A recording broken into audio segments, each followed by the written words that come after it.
We are also having my colleagues in various strategic spots in Nairobi, and we'll be getting back to them to know exactly how things are in regards to that. And that is a conversation that we'll be having this morning, and I'll also be engaging my experts here, and we would like you to weigh in on the events of the nation, on the state of the nation, on our social media spaces. We are live on all our social media spaces as well. Allow me now to introduce the panel that will be helping us delve a little bit deeper into the conversation today, and beginning from my immediate right. From my immediate right, we have Mr. Leonard Kafafa, who is an economist and also a governance expert. And just next to him, we have Mr. Brian Omondi. Mr. Brian Omondi is a tax auditor and also a managing partner at Brian Forensic. Brian, welcome to the program. Thank you so much, Ben. Yeah. Happy to be here. Well, welcome. First things first, what do you make of President's speech yesterday? I think the President's speech yesterday brought some peace and tranquility in the country. The temperatures have been rising over the days, and I think within 24 hours, the President changed from his previous position to a position of reconciliatory and tranquility. And I believe that speech was good for the country, even though we have some reservations on the speech. Thank you. I'm also looking at some of the things that he talked about, and you guys being in matters finance, economics, he talked about the economy growing by about 5%, which is being buoyed by more or less some of the tax measures that we have in the country, some of the reprieves that the government has put in place to ensure this is happening. The cost of living, as he said, is coming down slowly but surely. He also talked about the cost of food coming down as well. This is a situation we're having on the ground. Well, I think just to take you back, about 2 weeks ago, the Cabinet Secretary for National Treasury read into the Parliament the budget highlights for the year 2024 and 2025. And in that budget highlight, he also put forward some of the measures the government is going to use to raise revenue. Now, if you look at the content of the budget highlight, as was read by the Cabinet Secretary, you see two stories. The story number one is the debt repayment. And the debt repayment, as per the budget highlights that were read, was coming to 1.8 trillion against a budget allocation of 4.0 trillion. Now, looking at those two storylines in the 2024-2025 budget line, you see a scenario where almost half of our budget allocation is going for debt repayment. And therefore, if you look at the way other arms of government have presented their budget for the 2024-2025, you realize, for example, that the judiciary has been allocated slightly over 23 billion, Parliament has been allocated slightly over 40 billion, 43.6 billion to be precise, and the executive, which is where the President sits, the ministry and state departments, have been allocated about 2.24 trillion.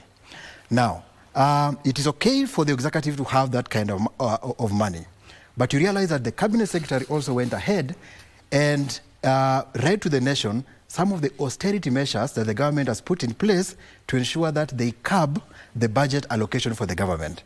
Now, if you critically look at the austerity measures that were provided by the Cabinet Secretary, then you see a lot of gaps. And as you're going to see in a short while, the government has cleverly reduced the budget allocation for ministries and state departments, which is very uncommon. Over the years, you realize that the budget allocation has been increasing. Yeah, if you look at the budget comparison for the last 5 years, you will see that each and every year the budget allocation has been increasing in ministries and state departments. But if you look at their first budget, 2023-2024 and 2024-2025, you see a significant cut in the allocation to the ministries and state departments. However, in Executive Order number 1 of 2023, the head of state created additional state departments within the existing ministries. For example, in the Ministry of Health, 2 state departments were created. The State Department for Medical Services and the State Department for Professional Standards. So you ask yourself, if you are championing austerity measures in government and you are cutting the government expenditures, in state departments and ministries. Why? What is the rationale of creating 2 additional state departments, yes, which in turn are going to become full ministries? So by creating these additional departments, what you're trying to do to the budget is that you are increasing the administrative cost of running government. So whereas you are showing the bigger picture of reducing the government expenditure, indirectly, you are broadening the expenditure by creating departments and increasing the administrative cost of running government. So that is just one of the ways that the government is cleverly running away from the austerity measures that they're talking about by increasing the cost of running government. And you're going to explain more as we move forward. Yes, indeed. Thank and, you. Ona Leonard, I'm looking at the president's speech yesterday, and a lot of Kenyans, of course, concentrated on where he said he has conceded and he will not assent to the bill. And the president actually started out by outlining some of his successes in regards to the economy and the state of the economy. I would like you to point out some of the things the president did mention, and especially on the state of the economy. Yeah, the president is right. First of all, thank you for having me. And yes, the president is right in the sense that indicators of economic well-being are there. They are evident. They speak for themselves. He talked of inflation, for instance, having come down from a high of close to 9% at the time he took over, and gradually reducing to about 8%, 8-point-something% at about this time last year, and presently, I think, to a low of about 5% in May. At the moment, it must be about 5.2 thereabouts. That's inflation. And the CBK target, when it comes to controlling inflation, is 5% plus or minus 2.5%. So it means whatever the monetary policy that the CBK is executing is definitely working. Then, of course, he gave things that are relatable to wananchi. That is the price of basic foodstuffs. And in Kenya, unga is that standard. You know, unga is basically the standard of the impact on mwananchi. And at the point he took over, the year in which he took over, unga had risen to a high of about 250 shillings for a 2-kilogram packet. And we see it now come to about 100 shillings thereabouts for the same 2-kilogram packet at the moment. So again, that's an indicator that things are indeed working. Yes. And gentlemen, to be very honest, is that the Eurobond is something that Kenyans were keeping a keen eye on, and he did mention that as of last week, the country has been able to pay off the $2 billion USD Eurobond that we had taken sometimes back in 2010. Brian, how does it inspire investor confidence in regards to that? Because some countries have not been able to offset their loans. Well, I think to that extent, we really have to thank the government, and not just thanking them. They have an obligation to pay that debt, because ideally, when the debt is due, the best thing to do and the prudent thing to do is to repay the debt. So the government has been keen on debt repayment, and that's why, as I said earlier, even if you look at the allocation on debt repayment towards the budget allocation, it takes almost half. All right. So the government, in terms of taking care of the debt situation of the country, they have done so well. Yeah, and I think that inspires investor confidence, and it's good for the country, unlike other countries that we can list that have been defaulting in their debts, etc. Yeah. So as far as the debt repayment is concerned, the government has done well. But as far as what the common person is feeling, I think that's where there's a problem. Yeah. And that's where the government has not addressed fully, and that's why you see the anger and the rage that is coming from the general population. Yeah. Yeah. Leonard, I also would like you to chip in regards to the $2 billion USD Eurobond that we have been able to pay. As of yesterday, the head of state said the last payment was done last week. Does this inspire investor confidence? Absolutely, and I totally agree with my colleague Brian here that it's a positive thing. It's one of those things that the government should be celebrated for having achieved. As my colleague has said, there are economies that have gotten into debt default. And debt default is not a good situation. You know, there are ramifications, implications that go down to mwananchi when a government gets into debt default, which we probably will go into later in this conversation. But that they have paid is a very positive thing, and we must be mindful of the fact that this is debt that was taken by a different administration, and that basically kicked the can further down the road for this administration to pick up and to settle.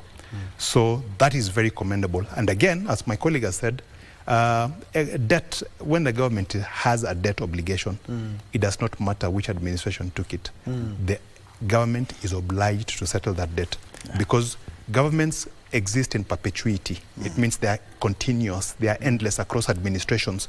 So if one administration was irresponsible with the way it acquired its profligate debt, the burden is handed over to the next administration, which is what has happened in this instance. This administration is settling debt, profligate borrowing that was undertaken under the previous administration, and it is now doing it to discharge its responsibilities. What my colleague may also have mentioned is that a debt service is one of the first charges on the consolidated fund. When government collects its tax revenues, it puts them into a consolidated fund account, and that is where payments that government that's where payments for expenses that government incurs come from. The first charge on that consolidated fund is towards debt, particularly external debt. We cannot afford to default. So this is a very commendable thing that the government has done. And of course, we will also be discussing what would have happened if we were not able to pay, because we've seen some countries who are not able to pay their debt obligations. But before we go back to our live discussion here, let's have a feel of what is happening at Nairobi Central Business District, CBD. As I mentioned earlier, more or less it's slowly but picking up, and especially on businesses. As you can see on your screen, my colleague Alan Aoko is at the Nairobi CBD. Good morning, Alan. Kindly tell us what exactly is happening in Nairobi. Morning to you, Ben, here in the center of Nairobi City. We here at Archives, a very popular place for Nairobians and most Kenyans who do visit this major city. Normally what happens here is a beehive of activities where people come and sit and relax. But it's a contrast today, this morning, on this 27th day, a very chilly one to be exact. People here are not as many as you usually find them. We came here to find people are just, you know, minimal, alighting from the vehicles that are still coming through. And indeed, we can confirm that public transport has not been interrupted this morning. We are seeing people alighting from various parts of the city here at the Archives, at the Kenya National Archives, which is also known as a major terminus here in Nairobi. As you can see on your screens, we have many people just, waiting for their vehicles, and also, we can say also that it's not the usual crowd that we see usually. We still also do have security here. We have the police just keeping a vigil here, just making sure that no peace is interrupted by anyone. In fact, here we usually find people sitting around the perimeter walls that are adjacent to the Archives area here, but people are not allowed. If you look at the bottom right where the officers are standing, that's where people usually sit, catching some time there, maybe waiting for a vehicle or people they are meeting. But today, as you can see, the police are standing where people always sit, indicating that it is still a very secure place at this point. However, you can also see the vehicles and the people just minding their own business. When we were coming here, we did see some businesses shut. We did see some, trying their luck and opening. But from what we are seeing even here at the National Archives, public transport have agreed to continue ferrying passengers. As you can see, business as usual here. We have yet to see anything that is out of the ordinary besides the few crowds here. We are seeing also the municipality here, the county officials just cleaning the streets. continuing to clean the streets. We've seen also the barricades that are usually around near Hilton Hotel that were uprooted. They are still also being cleared here. We have, as you can see, a truck full of security officials just, keeping point here, making sure that no one is interrupting the smooth flow of traffic at this point. But so far, what we are seeing here is a normal business, albeit a bit muted. We can admit and show you that it's not the usual kind of pandemonium and busy streets that we see here on a normal weekday. It's a chilly morning and people are just minding their own business. The Kencom bus stop, as you can see on your screens there, also still having their usual vehicles waiting for passengers at the very busy junction there, where we usually have taxis amalgamating with the matatus as well, and motorbikes. That's usually a very popular place for motorbikes to pick up passengers who are in a hurry. They're also not here as such. The police have moved them away from there. And that is what is happening right here now, Troy, as you can see, where Kenyans are just minding their own business at this time. And, until we see something, there's nothing much to report at this time. As you can see, people still moving about their business. We usually have, even shoe shiners here trying to clean people's shoes. It has been chilly and it has been drizzly. People probably have mud on their shoes. The shoe shiners are here as well, doing their service as usual. And this place, if you know it very well, also we usually have preachers here, but they are not there here today. We usually have a lot of hawking going on here. That one is missing, except for the one or two people who are just passing by. That is what is happening here. And if you see right now, you see some of the businesses that have been closed. There's usually two businesses. I can tell from where I'm standing, there's usually a merchandise shop there. It's closed. I guess business people are also trying to put in caution. They are not sure what will happen. Some of them have put their shutters halfway through the door. They are not sure whether to open fully or not. But as you can see, they are trying their best. Some are still cleaning their shops as an aftermath of what happened the other day. And, just being cautious in general. But this is what you can report for now from the National Archives, which is a major terminus here in Nairobi, a meeting place of sorts where people come and meet and go about their business, Roy. Thank you. That has been my colleague Alan Aoko live at Archives, Nairobi CBD, giving us a feel of how things are.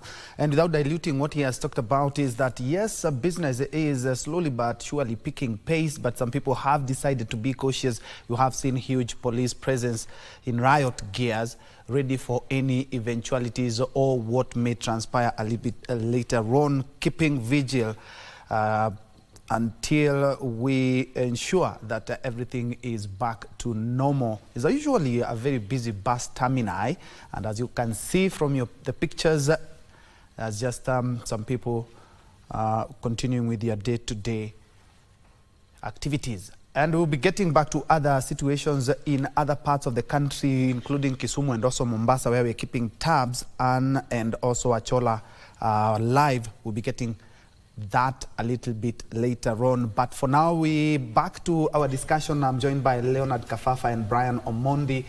Kafafa being an economist and governance expert, and Omondi, who is a forensic auditor and also a governance expert.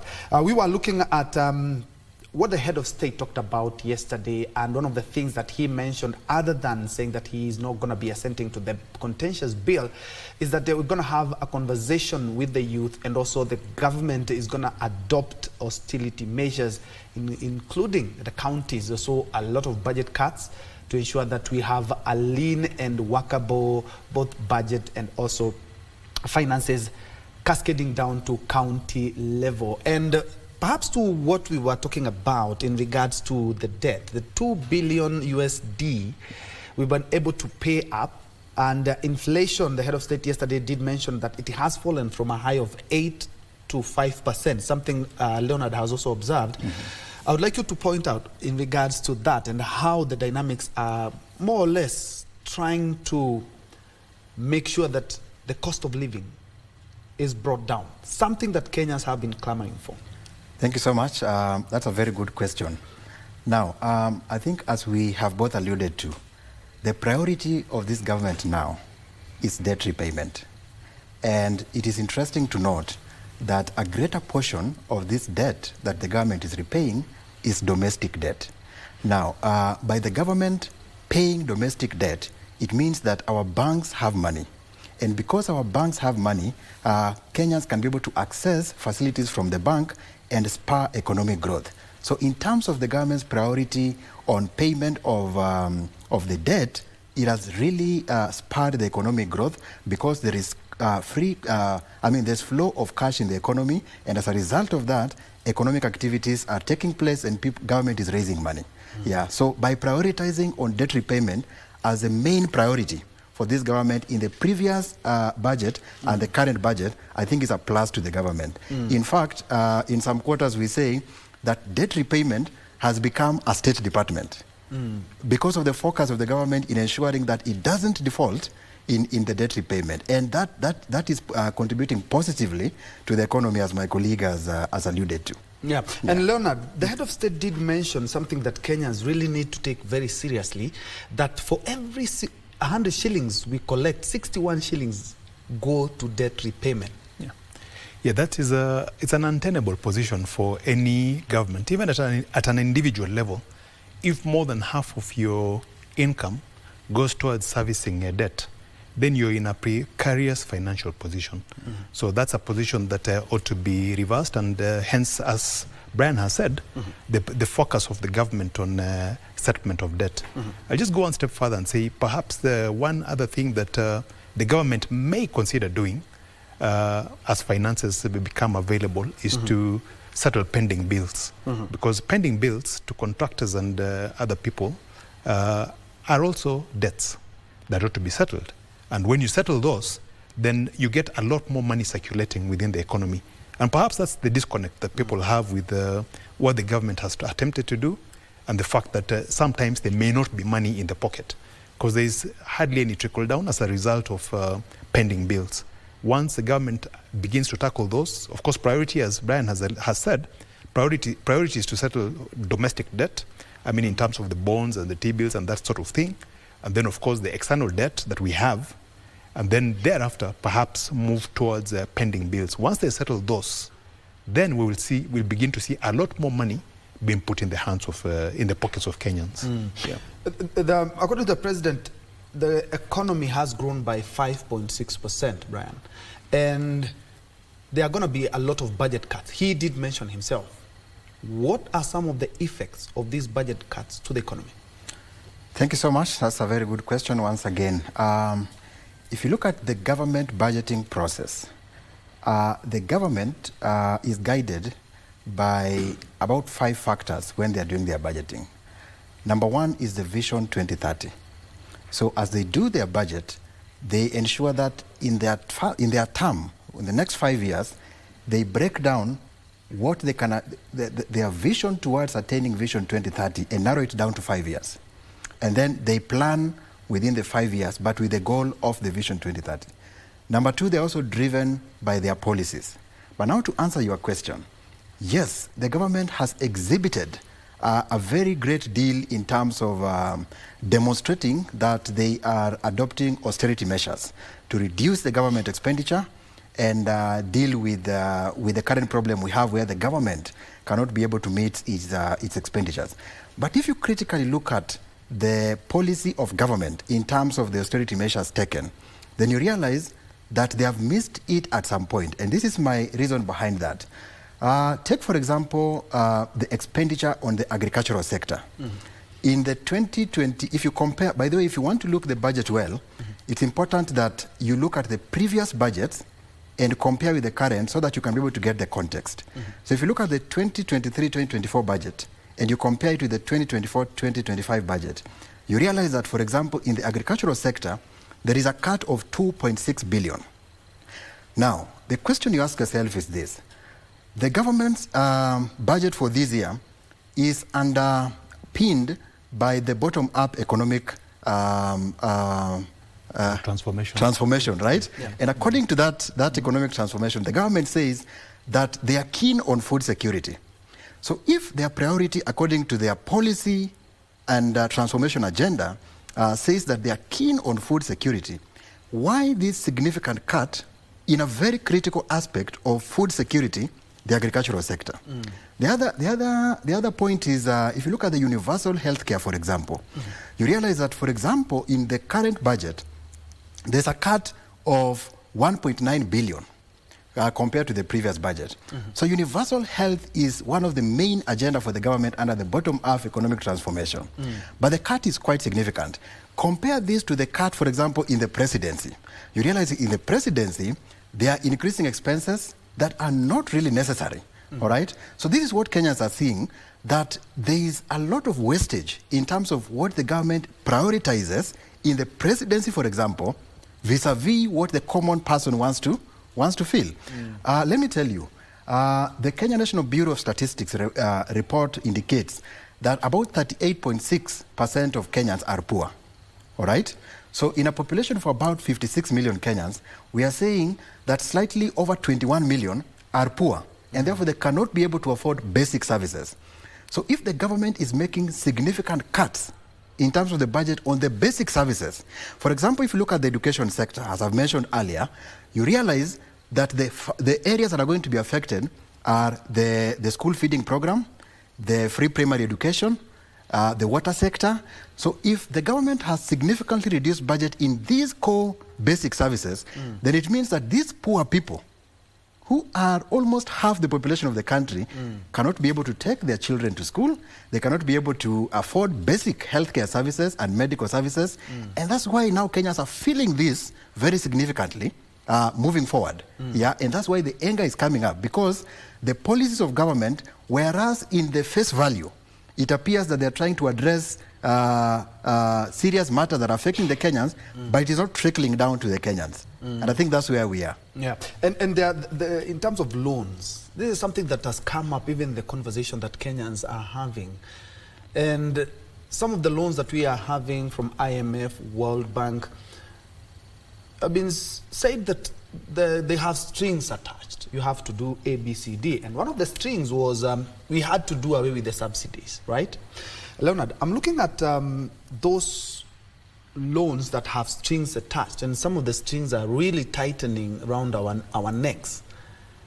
How do we ensure that we reduce on the borrowing, in as much as we want to, by cutting down some of the things that the head of state talked about? How do we ensure that we are not slaves of our lenders? You've talked about these Bretton Woods institutions and how they have imposed very stringent conditions on our borrowing. But what we must remember is that these lenders, these Bretton Woods institutions, are lenders of last resort. You go to them when you're most desperate. You don't go to them when things are okay. You know, you have other avenues of borrowing. You know, you have multilateral loans that you can get from concessional loans that you can get from multilateral lenders, other lenders, other than the Bretton Woods institutions. So the fact that we are recoursing to them means we are very desperate. And as the Bible says, the borrower is always left to the lender. So when you are desperate and you're borrowing, it's the lender who dictates the conditions. I dare say that this budget, this year's budget, was informed in part by these Bretton Woods institutions. They dictated, I mean, for example, the very unpopular car tax, I think, is it 2.5% yes. of the value of the car? That was not anything that the government would have wanted to impose on its citizens. But because we really need these Bretton Woods institutions, we need to borrow from them. We've had to go to them, we've had to ask them to give us support, and in turn, they have dictated some of these conditions. So in fact, there's a conversation around this to the effect that now that we have rescinded some of these unpopular tax measures, we are probably headed for a fallout with the IMF or the World Bank. So that's a conversation that needs to be looked at. Even as emotions are high about the fact that we have to borrow from them, we need to know where we need to interrogate why we have come to that point where we are that desperate to have borrowed from them. But I think in the budget, the government is also, going by the budget, the government is also committed to reducing its borrowing, because if you look at it, I think we've reduced, there's a budget deficit of about 400 to 500 billion shillings, which is an improvement from last year's budget deficit, which is about 900 billion shillings. So meaning that we have tweaked our budget to the point where our borrowing now is substantially reduced. So the deficit now is down to 400 thereabout billion shillings, as opposed to 900 billion shillings in the last year's budget. So yeah, I think we are trying, we are making, we are tightening our belts. It's not a perfect process. There'll be hits and misses, but we are getting there. We are getting and do you there. think maybe we should resort to local borrowing or government floating bonds and securities? Not quite, because when you make it too attractive, when you make government bonds and securities extremely attractive, then you crowd out the private sector from the market. And that has impact now on people who want to borrow from banks. Bank loans become extremely expensive so that they can compete with what the government is giving. So that's not the right thing to do. And if you look at this year's budget, actually both domestic borrowing and external borrowing have been reduced significantly. Yeah. Brian, the head of state also mentioned that on Sunday and also yesterday that he is going to have a conversation with the young people. And we have seen what the young generation, the Gen Zs, are able to do. They are learned. They're even far much learned than we are. They are more strategic than we are. And he wants to rope them in. How can they help us? Because now the finance bill is out. We need a new one. How can we rope in the young generation to ensure that the next one is not rejected in the magnitudes that we witnessed in the other one? Wow, that's a very good question. Well, if you look at the issues that the young people are raising, the young people are saying that they don't have opportunities for job locally. And I think if you have been keen in the recent past, you have seen a significant number of young people who are trying to leave the country to go and find for themselves in other countries. You look at businesses that are now transforming to informal arrangement. Now, what is the reason of all this we are talking about? The government, even in the current Finance Act, the 2023-2024 Finance Act, the government tried to come up with measures of increasing taxes. And what they did is that they came up with very aggressive measures. And even the current Finance Act, it was fought. It's only that people didn't come to this level. But it was aggressively fought, but the MPs and the government found their way through. But what is the danger of increasing the taxes, and how does it impact the population, and especially the young people who have now come up very strongly, to push the government? Now, there is this quite often cited curve. It's called the Laffer curve. The Laffer curve was underpinned by an economist called Arthur Laffer. And Arthur Laffer says that when the government increases taxes to some point, it results to an increase in revenue. But if the government increases taxes beyond that point, then there'll be a consequent decrease in revenue. All right? And why will there be a decrease in revenue? This will be because the people will resort to leaving the country, for example, because they can't afford to pay the tax. They will not have anything to go home with, all right? So because they don't have disposable income, they would attempt to leave the country. Some businesses will now try to shift into the informal sector. And as a result of that, the revenue will dip. And when the revenue dips, then the effect in the economy will be significant and quite huge the way we are experiencing it right now. Yeah, so I think to answer your question is that the effect of the previous Finance Act has been felt over the months until now. And that's why at this point, it was resisted vehemently that this cannot continue because it was quite significant. The impact was quite significant. Yeah. Yeah. Leo, I'm looking at the finance bill that has been rejected in totality. And let's be very honest. There are some clauses there that would have favored a lot of Kenyans. For example, the monthly savings of up to 30,000 towards retirement schemes were scheduled for exemption from income tax. Looking at small businesses and farmers had been exempted from electronic tax invoice system, e-teams. There are some good things in that. Are there some of the things that we can borrow from there as we plan for a new finance bill? Because that is exactly what is going to happen. To my mind, the finance bill was largely good. Of course, it had quite a number of thorny issues, but it was not wholesale bad. I'll give you an example. The proposal to widen the tax base by, say, bringing more people on board through measures like e-teams, to create more visibility for people to be seen who are not paying tax. Because we must be mindful of the fact that tax paying is a good thing. Paying tax is not evil. Every citizen in this country has an obligation to pay their taxes. Governments run on tax revenues. They don't run by themselves. I mean, that's how they make money to pay. That's how they get their money to pay for goods and services that we enjoy through tax revenue. So tax paying is a good thing. It must never be seen as an evil thing. So the fact that we were trying to expand the tax base is a very good thing and should be commended and should be carried over even into the new finance bill as we approach it. This is because Kenya, at the moment in Kenya, we have about 8 million pins, yeah, that go to individuals and to companies. And of those 8 million pins, only 4 million pins are active, meaning that these are pins that file their returns annually and pay their taxes when they are due. And of the 4 million pins, a significant number are companies.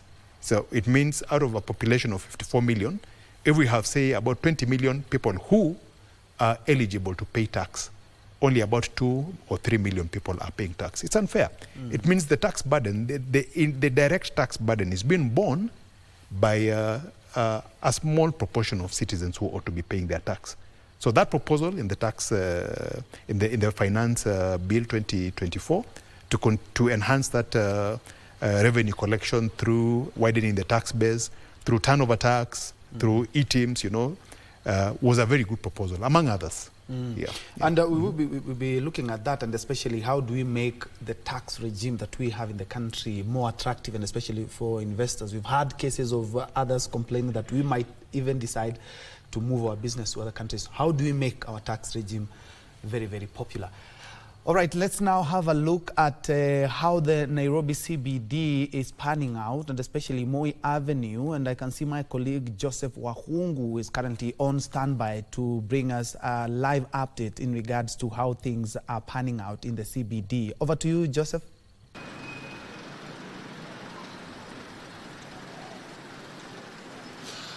Well, Ben Trenjo, thank you very much. We're coming to you live from the CBD. This is at the junction of Kenyatta Avenue and Moi Avenue, just at my back. And this is one of the most strategic areas in this town, because if you look at my back, this is where we have the terminus.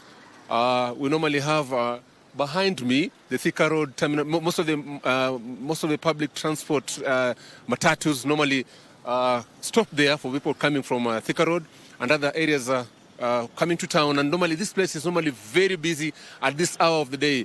But as you can see behind me, this place looks deserted at the moment. Not very many people. We just have a few boda guys maybe waiting for commuters there. We have shops closed, as you can see. Just some matatus very far away from us at the the right-hand side.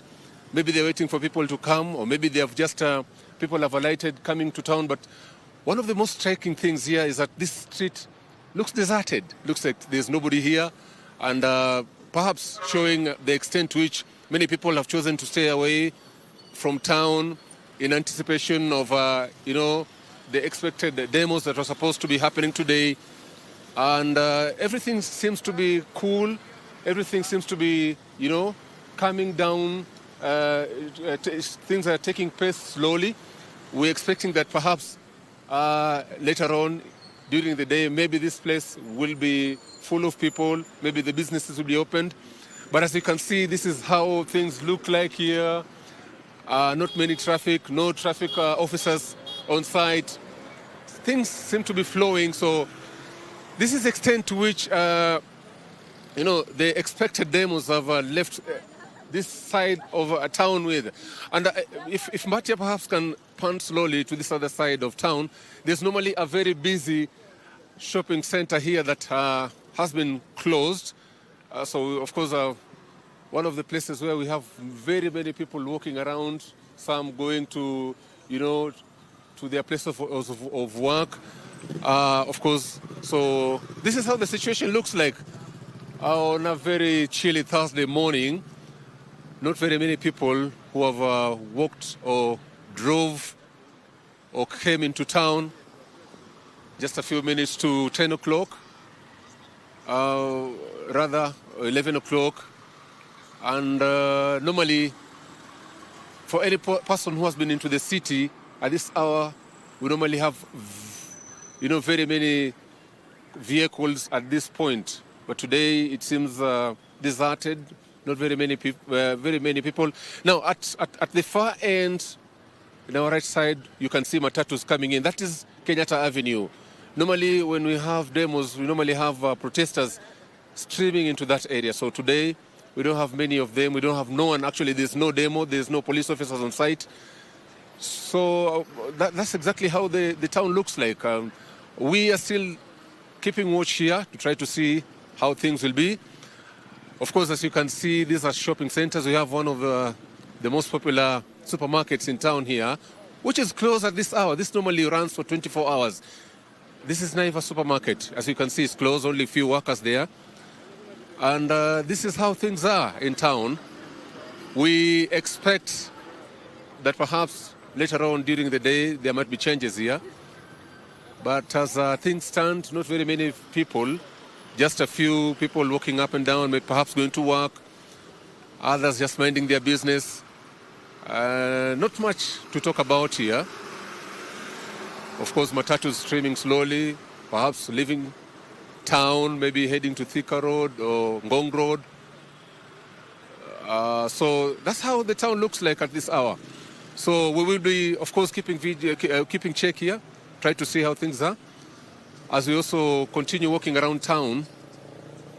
And of course, we'll be keeping our viewers posted as to how the situation is in town, Bentroy. Thank you, Joseph Wahungu, live from Moi Avenue. Just has been Joseph Wahungu. And as you can see, it looks like a Sunday morning in Nairobi, despite the fact that today is a very busy Thursday. And many of the business have opted to shut down. A popular supermarket that operates for 24 hours there today has closed its doors and is keeping us updated in regard to that. But one thing that is sure is that business is slowly but surely picking up pace. Of course, we will be crossing over to Mombasa all right. And as my colleague Ann Mburu is actually preparing for that, we also be moving all the way to Kisumu. Achola Simon will be telling us how it is, because actually, gentlemen, I was in Mombasa the day of the demos. We actually marooned from the one side because of the demos, but so far so good from the reports that are coming from many counties and many headquarters is that things are slowly but surely picking up pace. Kenyans are still waiting to see how the day pans out. We'll be crossing over to know exactly how that pans out as well. And Brian, as we were looking at how we really need to make our business environment more robust.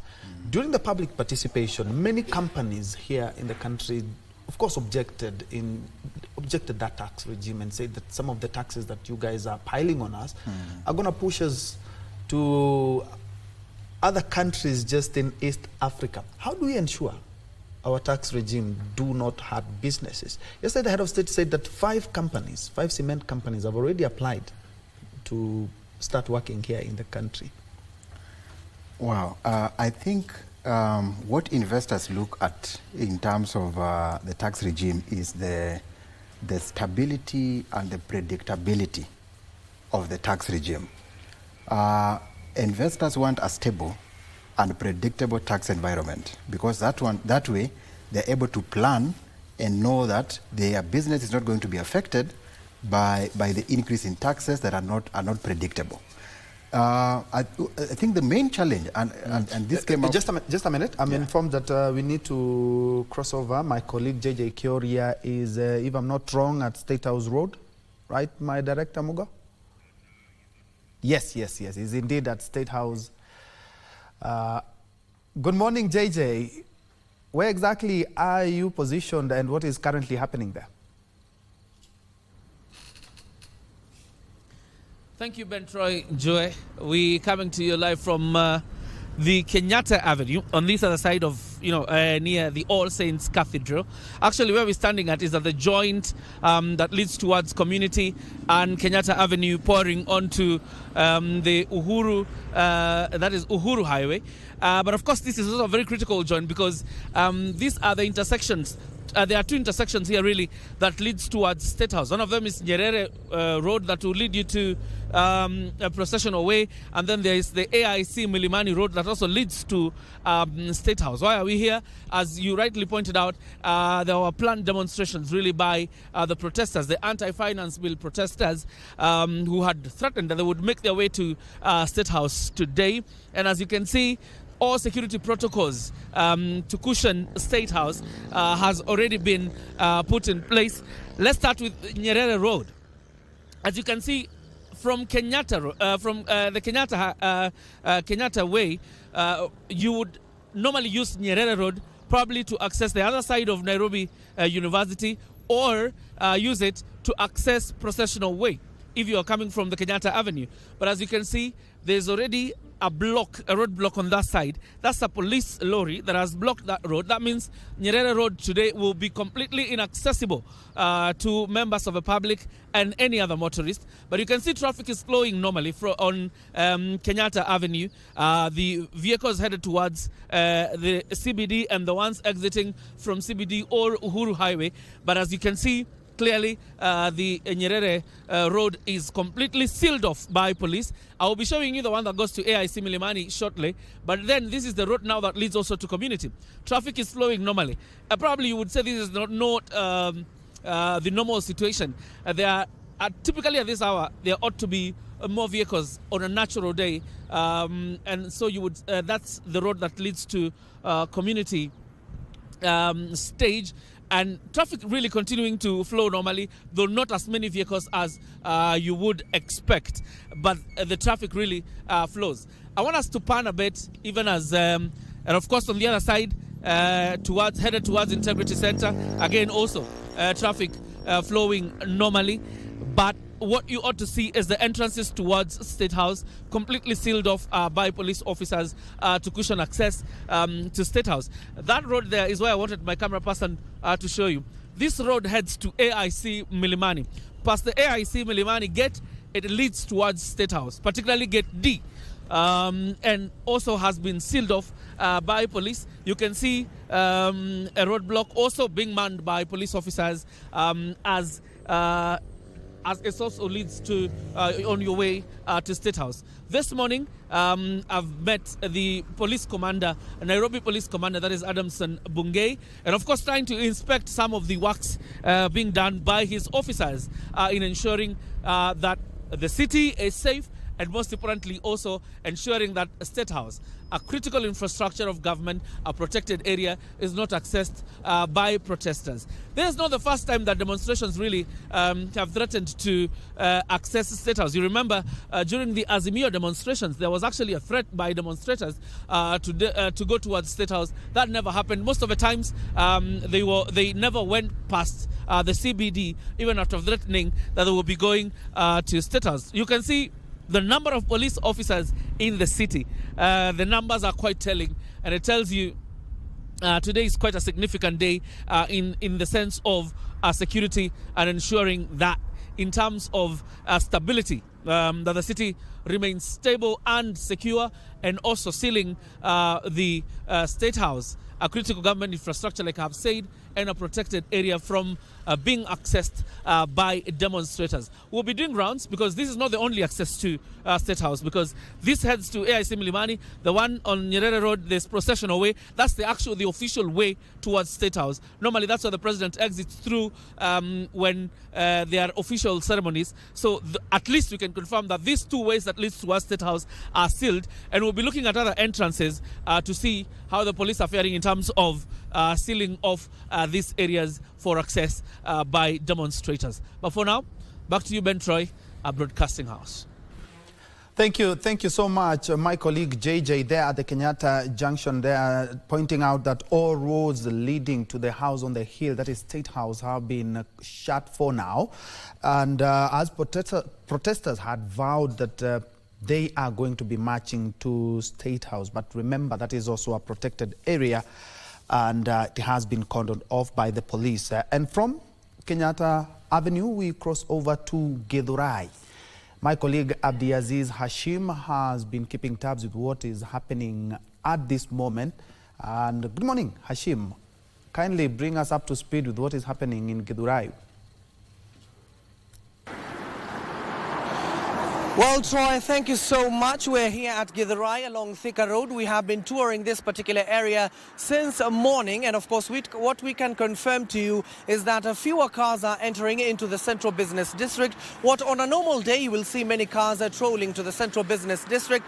That has not been the case. But the public service vehicles, as well as border operators, have been operating well within the confines of the CBD. A little while ago, before we came on air, what we can confirm to you is that we saw buses coming out of the Kahawa Barracks entering the Central Business District just to ascertain security. And along the route, all the way from starting from the Central Business District all the way to Githurai, we have reached and we have come back as well, is that security have been mounted. You do remember what happened on Tuesday in this particular road, where many of residents who reside here were walking towards the town to Jello to follow, or rather join their fellow anti-protesters who are protesting against the finance bill of 2024. But what we want to show you behind us here is, Githurai is known for its transport system, and of course the markets which are here.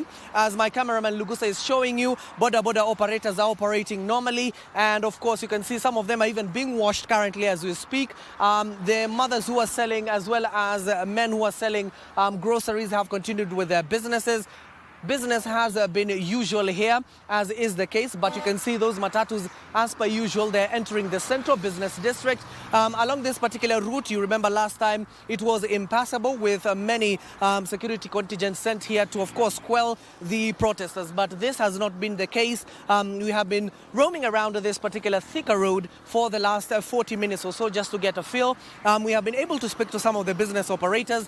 Some have welcomed the president's move of withdrawing the finance bill of 2024. Now they say that the legislators must take up that particular initiative and of course be done with the finance bill of 2024. But they were asking pertinent question as to what will finance the 3.9 trillion budget that was taken to Parliament by none other than Treasury Cabinet Secretary Professor Njugu Ndogo. They're also saying now that given that the president has been able to shoot down the Finance Bill 2024. They hope things will be better in the coming days. But from here, Thika Road, we're just here at Thika Road, but we'll go all the way to Langata as well as Wayakiwe and in other parts of the country that we have been designated, all the way to even Mombasa Road, just to ascertain the feel and talk to the residents around this particular area. But for now, I need to hand you over back to Troy. Thank you, Abdiaziz Hashim, live from Githu 45. As you can see, the superhighway there, all clear. Had been a scene of some chaotic scenes the day before yesterday, and he says that he did notice some of the military trucks ferrying some soldiers from Kahawa Barracks to the CBD. Remember, the head of state did say, and even Parliament did pass, that the Kenya Defence Forces be used to fortify some of the protected areas in the country in the wake of the protests that have been going on for the last couple of days now. Well, back to our topic of discussion here. Just to remind you, we are with Leonard Kafafa, who is an economist and governance expert, and also we have Mr. Brian Mondi, who is an forensic auditor and also a governance expert. We are looking at the business situation and in the state of the nation. Yesterday, the head of state did mention some of the milestones that the government have been able to achieve, and also shut down the contentious finance bill 2024. As they have said, they will be keeping us updated with all the latest happening in the country as the day pans out. Well, back to our topic of discussion, and apologies for interjecting, but we were looking at how we can make the business environment or the tax regime in regards to businesses more conducive. You do remember during the public participation, even big telecommunications companies in the country said that whatever we are talking about in the tax bill is a little bit unattainable. How do we ensure that we create a comfortable environment for more? Because if we have more investors, we will be able to do all our tax obligations and more. Thank you so much. So I think, as I was saying, what the investors are looking for, and this is what came out through the public participation, is that they want a stable and predictable tax environment. And they are telling the government that they should try by all means to avoid frequent changes to the tax code or the tax obligation. And should they intend to put a change in a tax obligation in terms of the increases in taxes, then they are saying that you need to tell us in advance so that we can be able to plan and structure our business accordingly. And again, I think the other thing that came up very strongly during the public participation is the fact that there is a general feeling that the government has introduced several tax measures in the previous Finance Act, but most of these measures have not generated the results that the people can feel that as a result of the increase in tax, our lives have been transformed in this manner. All right? So they are saying, yes, you have come up with so many measures. We are not seeing tangible results from those measures. So you would rather wait and we deal with the measures you have given so far, so that once we see some results on it, then we can have the confidence in you introducing additional measures. So generally, those are the two areas that I feel are impacting the investors. And if the government could listen and just ensure that there is no frequent changes to the tax obligations, and there is a planned or an orderly manner of introducing new tax measures, that will be a good thing for the investors. Well said. And we are taking a quick break, but when we come back, we will also be looking at the governance aspect of it all, because at the end of the day, we have a good and accountable government, and also all agencies of government. Because I remember during the protest, a lot of youths have talked about we don't have an issue with paying taxes. We have an issue on how those taxes are used. We'll be putting those into perspective, including cutting down on expenditure, just like the president said, after this short break. You're watching Please Check.